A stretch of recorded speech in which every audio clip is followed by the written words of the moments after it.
नमस्कार। आप सभी का सिंप्लीफाइड साइंस के इस चैनल में हार्दिक स्वागत है।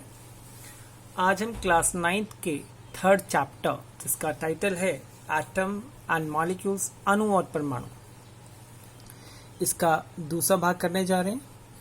और इसके अंदर जो हम मुख्य जो बात करेंगे वो रहेगा atom, molecule, atomic mass, symbol of elements and ions. चलिए शुरू करते हैं ना। सबसे पहले हमारे पास है एटम, परमाणु है क्या चीज। अब इससे पहले डाल्टन का सिद्धांत हमने किया, तो डाल्टन ने बोला कि जितने भी हमारे मेटल्स हैं they are made up of smallest unit, small unit which we call as atom, कि पदार्थ की सबसे छोटी इकाई परमाणु होती है।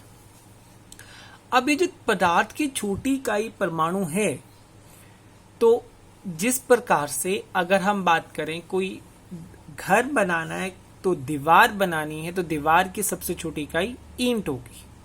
लेकिन अगर हम ईंट की बात करें तो ईंट भी किसी ना किसी चीज से मिली होगी। वो रेत है, उसमें सैंड है, बहुत सारे मटेरियल है, क्ले है। तो उसका जो सबसे छोटा कण, अविभाज्य कण जिसको डिवाइड नहीं किया जा सकता, वो बन गया हमारा एटम। और एटम इतना छोटा है कि हम इसको देख नहीं सकते, और इसके साइज को हम मापते हैं नैनोमीटर के अंदर। 1 नैनोमीटर होता है 10⁻⁹ मीटर। मतलब अगर हम 10 की शक्ति 9 नैनोमीटर को इकट्ठा कर दें तो वो 1 मीटर बन जाएगा। आपने जैसे पढ़ा है कि मीटर से छोटा सेंटीमीटर होगा, उससे छोटा हमारे पास मिलीमीटर होगा। तो इसी तरह मिलीमीटर से और अगर हम छोटा जाते जाएं, आगे तक जाते जाएं, तो हमें सब और छोटी इकाई मिल जाएगी, वो मिल जाएगी नैनोमीटर। अब इससे छोटी इकाई पिकोमीटर भी होती है, 10⁻12 मीटर। तो ये इतना छोटा है कि हम इसको आसानी से देख नहीं सकते। और इवन अगर हम एक छोटी जो पेपर की मोटाई की बात करें, उसके अंदर भी लाखों जो एटम्स हैं, अगर उसको एक के ऊपर एक रख दें तब जाके एक जो कागज है उसकी मोटाई के बराबर रहेगा। तो हम ये बोल सकते हैं कि एटम का साइज बहुत छोटा है। अब ये कुछ हमारे पास एग्जांपल दिया हुआ है कि हाइड्रोजन एटम का साइज है 10⁻⁻10 नैनोमीटर। वाटर के मॉलिक्यूल का हमारे पास जो साइज है 10⁻⁹ नैनोमीटर। इस तरह से एंट का है 10⁻⁻3 नैनोमीटर। एप्पल का दिया 10⁻⁻1 नैनोमीटर। ये हमारे पास डिफरेंट के जो हमारे ऑब्जेक्ट्स हैं उनके नैनोमीटर में साइज दिए गए। अब अगला जो टॉपिक आता है कि हमारे पास जो हमने प्योर सब्सटेंस पढ़ा था, उसमें हमने एक पढ़ा था एलिमेंट, तत्व। तो तत्व को कैसे दर्शाते हैं, तो यहाँ पर हमारे पास एक साइंटिस्ट हैं डाल्टन, जिन्होंने डाल्टन सिद्धांत भी दिया था। उन्होंने कुछ सिंबल्स दे दिए कि अगर हाइड्रोजन है तो हाइड्रोजन को गोला बना दिया, बीच में डॉट बना दिया हाइड्रोजन। कार्बन गोला बना दिया, फिल कर दिया तो कार्बन बन गया, खाली रख दिया तो ऑक्सीजन बन गया। अब इसको याद करना बहुत मुश्किल था, क्योंकि अब किसमें डॉट लगेगा किसमें नहीं डॉट लगेगा। और ये डाल्टन ने उस समय दिए थे जब एलिमेंट्स की संख्या, इनका नंबर बहुत कम था। आज तो एलिमेंट्स का नंबर 120 के बराबर हो गया है। 120 एलिमेंट्स डिस्कवर्ड हो चुके हैं। तो इतने सबको इस सिंबल से रिप्रेजेंट करना मुश्किल है। तो इसलिए तो इनको रिप्रेजेंट करने के लिए अलग अलग तरीके रहे। एक हमारा बर्ज़ेलियस साइंटिस्ट थे, उन्होंने बोला कि अगर हम एलिमेंट के नाम का पहला या दो अक्षर ले लें, पहला अक्षर ले लें या दूसरा अक्षर ले लें, तो वो सिंबल्स के रूप में यूज हो सकता है। अब सिंबल है क्या चीज है, प्रतीक क्या चीज है, कि अगर हम किसी भी चीज को हम किसी प्रतीक से दिखाएं, कोई चिन्ह से दिखाएं, तो वो हमारा बन गया सिंबल। अब इससे बर्ज़ेलियस से पहले भी कई लोगों ने बहुत ट्राई किया। अब जैसे पहले इसको ट्राई किया गया, जैसे कॉपर, ये सिप्रस एक जगह है वहां से निकला, इसलिए इसका नाम कॉपर रख दिया। गोल्ड का मतलब होता है येलो, और गोल्ड का कलर भी येलो था, इसलिए इसका नाम गोल्ड रखा गया। तो लेकिन इस कंफ्यूजन को हटाने के लिए हमारे पास क्या है कि अब एक हम यूनियन है, इंटरनेशनल यूनियन, जिसका नाम है IUPAC, international union of pure and applied chemistry. तो इन्होंने एक बोला कि हमारे पास कोई भी एलिमेंट जिसका या तो इंग्लिश भाषा या लैटिन भाषा, इसमें जो नाम रहेगा उसका पहला अक्षर या पहले 2 अक्षर इसका हम यूज करेंगे। और कई बार हो सकता है कि उसी अल्फाबेट से कोई और एलिमेंट भी हो, तो उसको हम पहला और तीसरा अक्षर भी हम यूज करेंगे। चलो हम बारी बारी थोड़ा सा एग्जांपल ले लेते हैं। तो जब हम इसको लिखना है तो हमेशा एक नियम रहता है कि फर्स्ट अल्फाबेट हमेशा कैपिटल रहेगा और सेकेंड अल्फाबेट हमेशा स्मॉल रहेगा। अगर आप दोनों अल्फाबेट कैपिटल लिखोगे, इसका मतलब दोनों अलग अलग एलिमेंट्स हैं। तो इसका मतलब एक एलिमेंट को लिखने के लिए पहला अल्फाबेट कैपिटल और दूसरा स्मॉल। अब अगर हम एग्जांपल की बात करें, एल्यूमिनियम A कैपिटल, L छोटा, कोबाल्ट C बड़ा, O छोटा, हाइड्रोजन H बड़ा, C कार्बन C बड़ा। अब इसी ढंग से हमारे पास ये कुछ एलिमेंट्स है, 1 से 20 तक है, H, He, Li, Be, beryllium, boron. लेकिन अब एक मेन चीज देखिए कि पहला अल्फाबेट सभी का बड़ा है और दूसरा अल्फाबेट सभी का छोटा है। आपको ये जो टेबल है, मतलब जो एलिमेंट्स के इनके सिंबल्स को लर्न भी करना होगा कि कौन किसको हम कैसे रिप्रेजेंट करते हैं। ये आपको टेबल आसानी से आपकी बुक में अवेलेबल होगा। अब यहाँ पर कुछ ऐसे भी हैं, अब सिल्वर इसका सिंबल Ag है, लेकिन अगर हम इंग्लिश की बात करें तो SiSl कुछ होना चाहिए।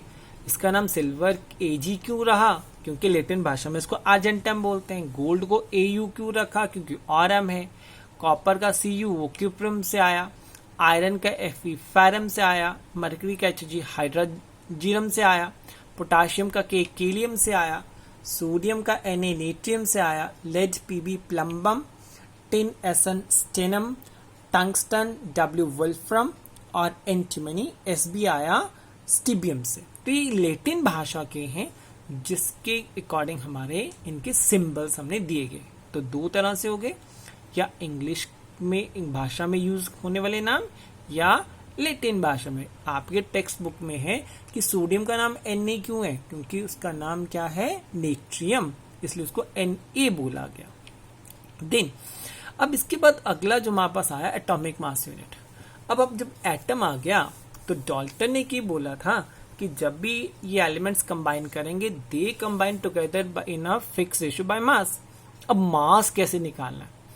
तो अगर आप बाजार जाते हो और आप सामान लेते हो, तो आपने कुछ सामान लेना है, 1 किलो लेना है, आधा किलो लेना है, तो वहाँ दुकानदार के पास, शॉपकीपर के पास एक वेट होता है, एक स्टोन होता है जिसको इक्वल करके आपको वो सामान दे देता है। तो यहाँ पर कैसे हुआ? तो इसको नापने के लिए सबसे पहले आया एटॉमिक मास यूनिट। तो एटॉमिक मास यूनिट क्या है? It is a unit which is equal to 1/12 of the mass of 1 atom of carbon 12। Carbon 12 समस्थानिक के एक परमाणु के द्रव्यमान के 1/12वें भाग परमाणु द्रव्यमान को परमाणु द्रव्यमान इकाई कहते हैं। इसको हम U से रिप्रेजेंट करते हैं, और इसकी तुलना में कोई कितना भारी होगा वो उसका एटॉमिक मास हो जाएगा। अब ये आपका टेबल है। हाइड्रोजन का 1 मास होगा, कार्बन का 12 होता है, नाइट्रोजन का 14 होता है, ऑक्सीजन का 16 होता है, और इस तरह से सभी का। और ये जो एटॉमिक मास रहेगा ये हमारा हमेशा फिक्स रहेगा। अब मॉलिक्यूल क्या है? अभी हम एटम की बात कर रहे थे कि सिंगल यूनिट है, स्मॉलेस्ट यूनिट है। जब 2 एटम्स या 2 से ज्यादा इकट्ठे हो जाएं, they are known as molecule. Hindi में इसको बोलते अणु। तो छोटी इकाई परमाणु होगी, उससे बड़ी अणु। अब यहां देखिए, अकेला हाइड्रोजन अकेला है, क्लोरीन अकेला है, पोटाशियम अकेला है, सोडियम अकेला है। यहाँ 2 नहीं है, बेशक अल्फाबेट 2 है, लेकिन पहला बड़ा दूसरा छोटा, मतलब ये एक ही है। देन मॉलिक्यूल H2 2 इकट्ठे हैं, Cl2 2 इकट्ठे, हाइड्रोजन के 2 ऑक्सीजन 1, अब ये 2 से ज्यादा हो गए, तो ये हमारा बन गया मॉलिक्यूल। अब इसी तरह से एक मॉलिक्यूल के अंदर कितने एटम्स हैं उसको हम बोलते हैं atomicity, number of atom present in 1 molecule. अब अगर अकेला ही है तो मोनोटॉमिक हो गया। अब यहाँ सभी देखिए 2 हैं, Br2 है, HCl, एक हाइड्रोजन है, एक क्लोरीन है, एक कार्बन है, एक ऑक्सीजन है। अब ये दोनों कैपिटल है, मतलब दोनों अलग अलग है। अगर मैं छोटा लिखता तो कोबाल्ट बनता, लेकिन 2 अलग अलग है, so it is 2 different, so it is diatomic. अगर ट्राइएटॉमिक का मतलब उसमें 3 एटम्स होंगे, ऑक्सीजन के 3 एटम है, वाटर के अंदर 2 हाइड्रोजन 1 ऑक्सीजन है, कार्बन डाइऑक्साइड में 2 ऑक्सीजन 1 कार्बन है, तो ट्राइएटॉमिक हो गया। इसी ढंग से हमारे पास टेट्राटॉमिक होगा 4, एग्जाम्पल P4 है। उससे ज्यादा वालों को हम बोलते हैं बहुपरमाणु या पॉलीटॉमिक, कि जिसमें उससे ज्यादा हो। अब CH4 में कितने होंगे, 4 हाइड्रोजन का है और 1 कार्बन का, टोटल 5, सल्फर का 8, अमोनिया में N का 1, हाइड्रोजन के 3, टोटल 4। तो ये बन गया हमारे पास बहुपरमाणु। अब इसके बाद हमारे पास क्या है, आयन, कि अगर कोई एटम अपना इलेक्ट्रॉन लूज कर देता है तो उसके ऊपर पॉजिटिव चार्ज आएगा, और अगर वो गेन करता है तो नेगेटिव चार्ज आएगा। अब ये पूरे का पूरा टॉपिक नेक्स्ट चैप्टर में भी है, तब इसको ज़्यादा एक्सप्लेन नहीं करेंगे, लेकिन थोड़ा सा आप देखिए, सोडियम में अगर 11 प्रोटॉन है, 11 इलेक्ट्रॉन, अगर एक को लूज कर दे, अब यहाँ एक पॉजिटिव आ गया, प्रोटॉन तो 11 है लेकिन इलेक्ट्रॉन कम हो गए, तो ये कैटायन बन गया। इसी तरह से एनायन का बनता है, जब उसने एक इलेक्ट्रॉन ले लेना। एग्जाम्पल ले लेते हैं, क्लोरीन यहाँ पे न्यूट्रल है, 17 प्रोटॉन और 17 इलेक्ट्रॉन है, अगर एक उसने एक ले लिया, इलेक्ट्रॉन बढ़ गए, तो इसलिए इसके नेगेटिव चार्ज आ गया। तो एनायन बनेगा व्हेन दे गेन इलेक्ट्रॉन, और कैटायन कब बनेगा, व्हेन दे लूज इलेक्ट्रॉन। अब आप जब वैलेंसी का चार्ट देखेंगे, उसमें संयोजकता का चार्ट देखेंगे, कई जगह 2 प्लस होंगे, 2 माइनस होंगे। जितने नंबर हैं, अगर 2 प्लस मतलब 2 लूज किए, 2 माइनस मतलब 2 उसने गेन किए, तो इस ढंग से हमारे पास आयन होगा। आयन भी हमारे पास वही होगा, मोनोटॉमिक, डायटॉमिक या पॉलीटॉमिक, ज़्यादा होगा। सभी में एक अकेला एलिमेंट में आयन है। अब यहाँ पे बहुत सारे इकट्ठे हो गए, सल्फर ऑक्सीजन, इन दोनों को मिला के चार्ज आ गया, तो इसको हम बोलते हैं बहुपरमाणु का आयन।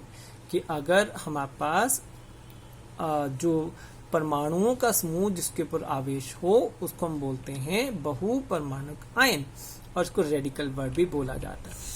अब ये कुछ टेबल है, अब ये आपको टेबल एज इट इज याद करना होगा, क्योंकि यही टेबल आपको आगे जाके हम फॉर्मूला कैसे लिखते हैं उसके विषय में ये आपको मदद करेगा। ये कुछ और आपके सामने टेबल आ गए। अब ये सारे पॉलीटॉमिक है, बहुपरमाणु का है, क्योंकि इसमें ज्यादा है। और इसी के साथ आज के इस टॉपिक में हमने क्या कि एटम क्या होता है, हमारा अणु क्या है, परमाणु क्या है, परमाणु द्रव्यमान क्या होता है, परमाणु द्रव्यमान इकाई क्या है, आयन कैसे बनते हैं, और किसी तत्व का प्रतीक हम कैसे लिखते हैं। इसी के साथ बहुत बहुत धन्यवाद।